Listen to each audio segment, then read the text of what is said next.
To work out the IRR using the calculator, what do we do? Can someone give me the steps?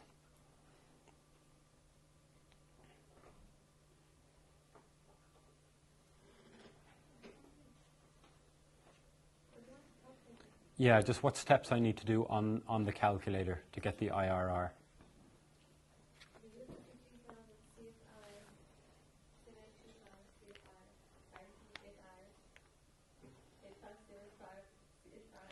And what's the first thing I have to do? To work out the IRR, I'm going to have to set the NPV equal to 0. Yeah. So that's the key thing when we're working out the IRR. And what are we solving for on the calculator? What are we trying to find?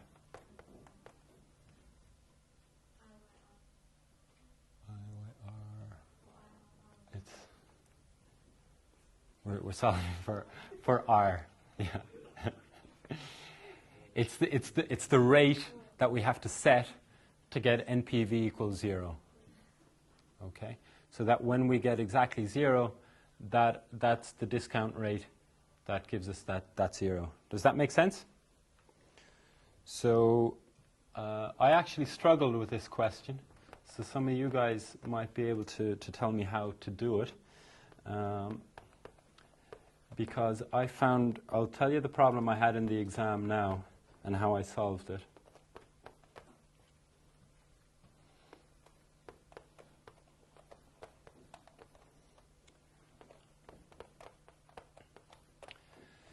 Because if you have a series of cash flows, you can just punch them into your calculator. You can put it minus 53,000, year 0, and then you go on to the next one. And you can do the next one and the next one and the next one. But I didn't know how to do this on the calculator, how to do one for this, and then just put in a fixed 19 of them, but in one go, and then have a different term for 20. So I started doing it manually. So I punched that one in for year 0. Then I did this for year 1, and I did it for year 2, and year 3, and year 4. And I was going to go up to 19, because I didn't know the shortcut how to do it. But then I found the calculator would stop at a certain amount, so you can't put in any more. So I got stuck at that stage, because I wanted to put all of these in, and then the last term. So as a workaround, what I actually did was, I just said, look, these two terms are more or less the same. This is in year 20. So I put that in for year 0, and then I said we've 20 more terms of that, because the difference is only going to be very small. And I got away with it. I got more or less the same answer. So do you know how to put in 19 of these and then one more at the end? You put in 7825. Yeah. And then you press CFI. And then you press 19 See. and the orange shift button. So 19. And then orange shift. And then? CFI again. And then CFI. And then? And then that last one you can put in at the end. And then, so after I put in CFI, do I have to put 20 or no, it just means you're back onto? It'll actually say that you entered the second term 19 times. Yeah. And then for the third term, which will be your 20th cash flow, you can just say 8525 and then CFI. So after I hit the orange shift button, what do I hit then? 19. No, you press 19, then the orange shift button, Yeah. and then CFI. Yeah, and then 8575. And then CFI. And then enter. And then your calculator should. No, you'll enter 19 orange, Yeah. CFI. Yeah. Then 8575 Yeah. CFI. Then you put in your 10% for your IRR. Yeah. Okay. Then you have to press the orange button again to get your NPV. So then I do CFI again. And then what do I do? Sorry. Then you put in 10. Yeah. And then IRR. Yeah. And then because that's the Your discount rate. the Yeah. discount rate.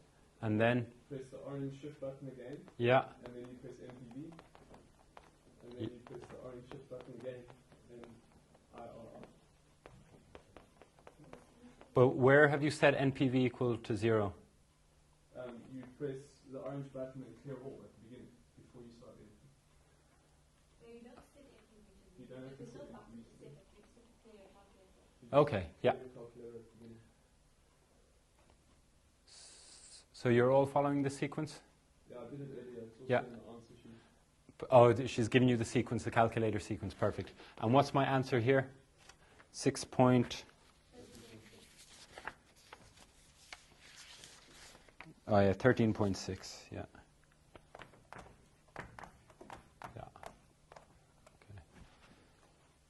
So just be familiar with all the calculator methods. Don't get stuck like I did. I still got 13.6 though. Luckily. And the next part is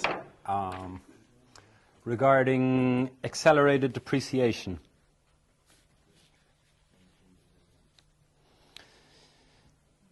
Now, she's asking for what will happen to the NPV value if we use accelerated depreciation rather than straight line.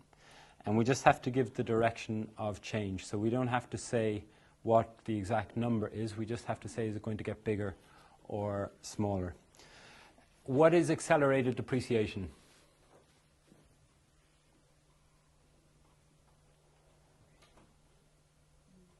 I would say depreciation is quicker than the straight line depreciation. Yeah. So what? Maybe every year more in higher amounts. In which year is a higher amount?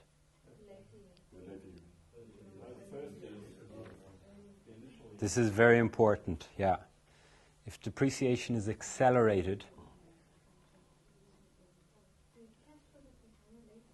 so are your depreciation figures in the early years bigger or smaller? Bigger, yeah. So make sure you understand accelerated depreciation means you're front-loading your depreciation. Your depreciation is higher in the early years.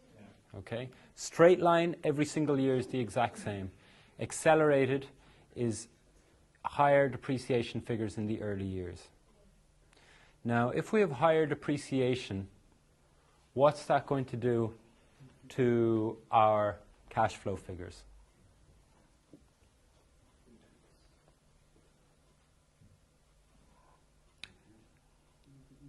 Hands up for increase. Hands up for reduce. Okay. Let's work through it. The operating cash flows, this is the important one. Okay? How have we got this? Remember we said this is the yearly savings less tax. Yearly savings less tax gives us our operating cash flows. Our depreciation is going to affect our tax bill. If our depreciation goes up, then our operating profit will come down. So then our taxes will be lower. So our operating cash flows are going to be higher. Yes. So more depreciation lowers your taxes, and it means you've got higher cash flows. So if these figures are a little bit higher, what's going to happen to our total project MPV? The other thing to remember, before we get there, is this will be happening in the early years. What's going to happen in the late years? Because if you've spent 50 million on a piece of equipment, your depreciation over 20 years, when you add it all up, has to be 50 million. If you do it straight line, say over 10 years, it'll be 5 million a year. But if you do it accelerated, it means your early depreciation figures will be high, but the depreciation figures in the later years will be low. So in pure figure terms, they work out. But what's going on here is when we're discounting things, if we're discounting, it just means that the early year figures, this won't be the same figure then each year. At the moment, because it's straight line, this is the same every single year. So it's just a constant path. So instead of having a constant path like that, that's meant to be flat, what's going to happen is that our cash flows will be more like that. Okay? Now, in pure number terms, these guys will offset these guys. But because these guys are later, they're going to be discounted by more. So they don't offset each other. Is that making sense? So overall, the impact on our NPVs is going to go up. In very simple terms, let's say we had 3 years, okay? Let's say we had 10,000, 10,000, and 10,000, okay? And let's say we had a discount rate of 10%. We'd look at that project and we'd work out the NPV. That's on the flat scale. If we change that now, and we had 12, 10, and 8, we can see in absolute figure terms, they're the exact same. Both of them add up to 30,000. But is the NPV of this going to be higher or lower than this one? It's going to be higher, yeah.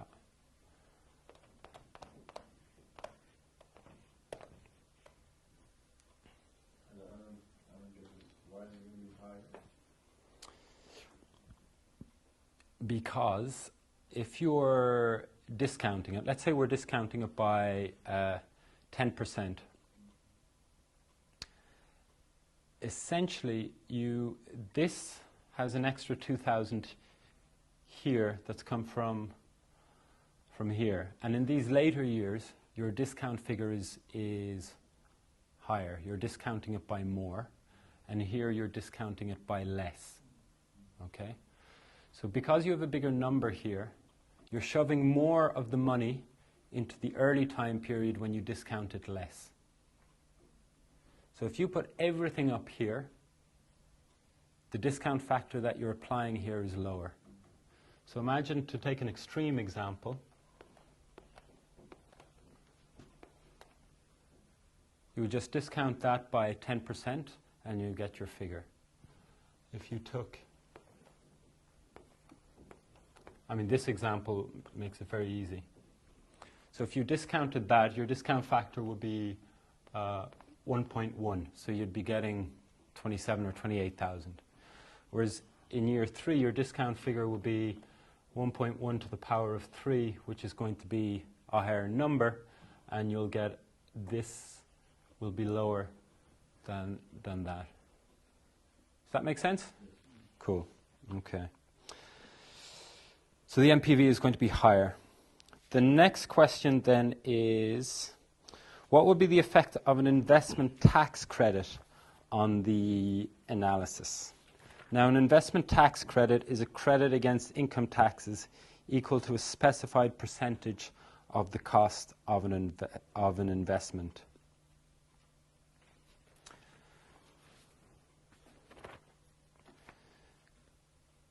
Can anyone explain to me what figures this is going to affect and in what year?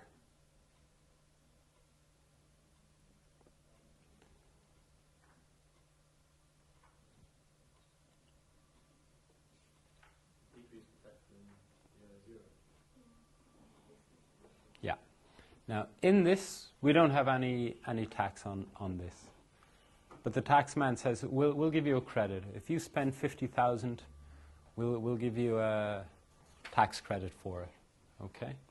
So let's say the tax credit is going to be, it doesn't say what he's going to give us, but let's say we get a check in the post. Obviously, we're paying other taxes, and this is just offset against it. But let's say the tax man gives us $5,000 or rands. What is that going to do to this figure? It'll decrease it. Say, in this example, if we get 5,000, that will end up as 48. So it just means that our initial outlay is going to be reduced. So if this figure comes down, what's that going to do for the NPV? It's going to go up. Yeah, that's it exactly.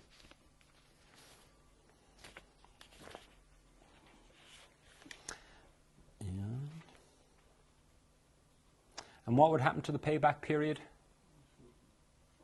It will be shortened, yeah. So I don't know where we ask to mention it.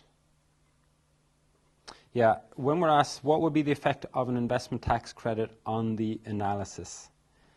Now, I wasn't sure which analysis she was referring to, so I said the NPV would come down and the payback period would be reduced.